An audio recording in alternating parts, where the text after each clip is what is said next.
So, hello guys, my name is Courtney, and the poem that I have is Oh, Oh, You'll Be Sorry by Adina. So, the first things I want to touch upon is the rhyme scheme of this poem. The rhyme scheme of this poem is three quatrains with many different rhyme schemes and a couplet at the end. The poem presents a problem and then adds solution in the last couplet, which I believe is line 14, when she says, I shall be gone and you may whistle for me. Yes. So the poem presents a problem and then adds solution in the last couplet. Adina, she doesn't really rhyme too much to me in this poem, but however, she does use repetition in her poem, saying things like "I shall." That is in line. That is in line 7.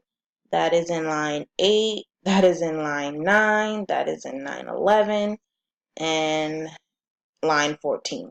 So we can see the repetitious use of that word I shall.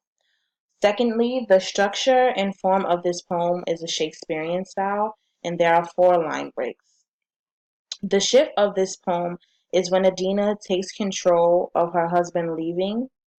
She is making a statement that conveys women are just as smart as men and should be able to read and not let their husbands control them or dictate their futures. That is the problem slash argument Adina is trying to make. Now I'm gonna actually go through the literary terms that we had to use. I picked up on this poem. She used metaphors, alliteration, imagery, and end stop. So I'm just gonna go in order, even though the definitions aren't in order. So the first one would be end stop. That is the first line, first stanza. It says, oh, oh. You will be sorry for that word.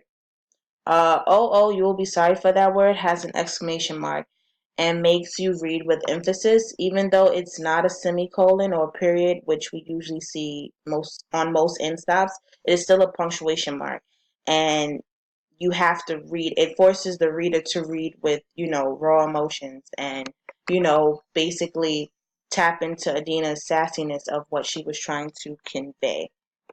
The second one would be alliteration. So we know alliteration, as someone has said on the vocab book, is basically a tongue twister. So big book is not a tongue twister, but it's the same use of the B sound, big and book. They both start with B. So I'm just gonna read right here. What a big, what a big book for such a little head. Shows her husband basically belittling her, basically saying she cannot read the book because it's too advanced for her, as if she doesn't have the same smarts as him or, smarter. And as we know, back then it was a taboo for women to read and, go and seek education. All right. The second use of alliteration that Adina uses is this one. And this one I can actually definitely vouch for because when I did my as we know, we had to do the video back on YouTube. This one actually, I had to do a few takes because I kept messing up on it. I kept switching up the words. So when it says, I shall be sweet and crafty, soft and sly, I totally kept messing up. You probably caught it in the video.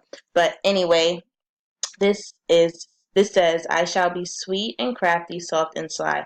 The repetition of the S sound illustrates how sneaky she will be when reading freely and leaving her husband. She will act like the woman of, the woman that society approves of, which is basically a homemaker or let me just do a sticky note, homemaker, a homemaker or, a domesticated woman, because back then that's what they were.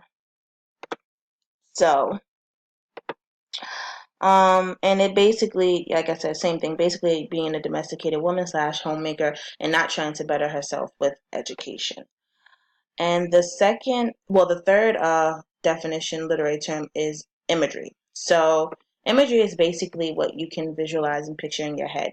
So, I can picture her saying to her husband, come, I will show you my newest hat. I can, picture her saying that, even though 9 times out of 10 it is very sarcastic because we all know Adina did not really care for material things. We all know she was a really fantastic poet slash writer, so a hat probably wouldn't be her thing of interest. So I can picture her telling me, oh, come, let me show you my hat. But that's not a good thing. If he knew any better, he would definitely not probably go see the hat if he doesn't want to hear an argument. The second one is line 6 when she says, and you may watch me purse my mouth and prink. You can visualize her. Purse means to protrude out. Because she is mad at her husband, and since there is an exclamation mark, I'm assuming prink means to yell or fuss at, or, just not a good emotion that you will want your wife talking to you in. A good tone you will want your wife talking to you in. And lastly, the fourth literary term I used was a metaphor. And basically, the last lines are 12 and 13. It says, and someday when you knock and push the door, slash, because it's both 12 and 13, someday, not too bright and not too stormy. This implies that he is probably rowdy and, comes barging in on her very aggressively. He might even be drunk. That's what most men did in those olden days. They went working and came home pissy drunk. And on that day, on a day when they like weren't fighting, she would probably act very standoffish toward him, nonchalant, as if she didn't care because she wants out of this relationship and she wants to educate herself and do what her passion calls for, which is reading and writing, even though her husband tells her otherwise. So I just want to clarify some words and basically give the rundown of what this poem basically means. So the meaning of this poem is basically for women to stand up for their rights. If you want to do something, go ahead, girl, do it. Since, Adina was a feminist, she probably took this personally and this hit home for her because this may have been true and happened to her or happened to women or, women that she knew. So I'm just going to clarify some things that, the audience may have, which is line 5 and 6. Well, at least for me, purse and prink, I had to actually look this up because I knew she wasn't talking about a purse that you put on your shoulder. So I just used context clues, and purse means, like I said, to protrude.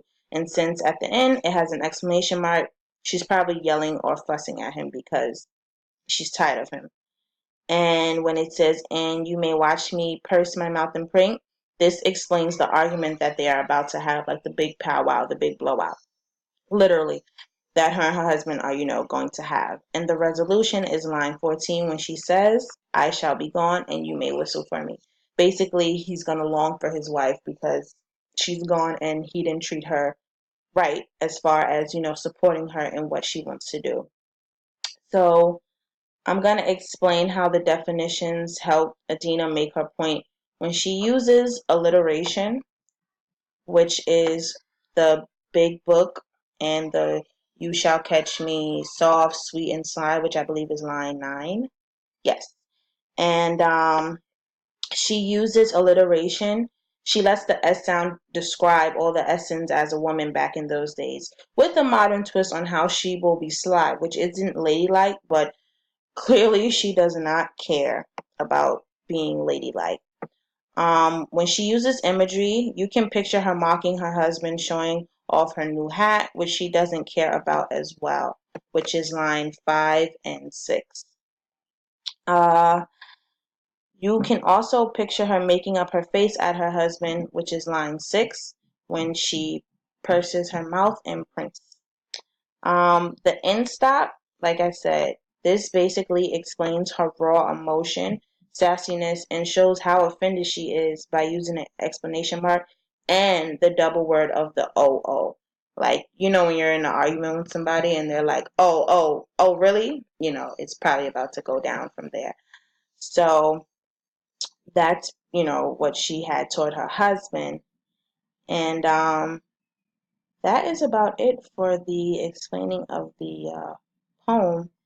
And just in conclusion, what I grasped from this and what is still going on today, in conclusion, this taught women and reinforced and shaped the way women stood up for their rights and not to be discouraged by people telling you you can't, and because you're a woman you can't do this, and because you're a woman you can't do that. Like, women nowadays, we play basketball, we box, we drive NASCARs, we are we're over construction site overseers, we work for transit, we are engineers, we do a lot of things and contribute to a lot of success in society.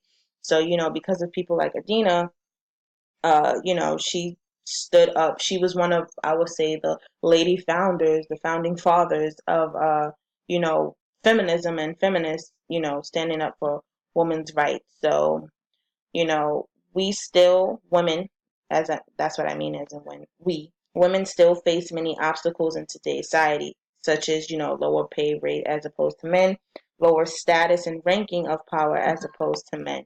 So, just take the president election that we had, Hillary versus Trump. Who's to say, maybe because she wasn't a woman, that was, one of Trump's main focuses that he had on her, that she was a female. We clearly see that. We clearly know that.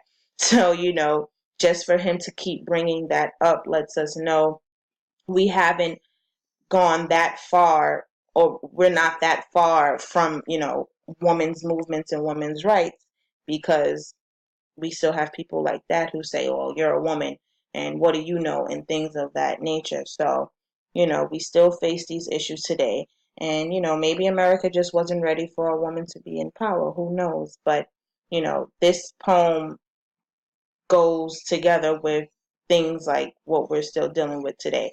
And because of women like Adina, we now have the right to do and, go to school and things like that because of women like her. So that is all I have to say inside of the markup, the sample markup. And, I hope you guys see what I did here. Um, Everything is highlighted. Everything has explanation as to why and, what and who and things like that. And I hope you guys enjoy. Thank you.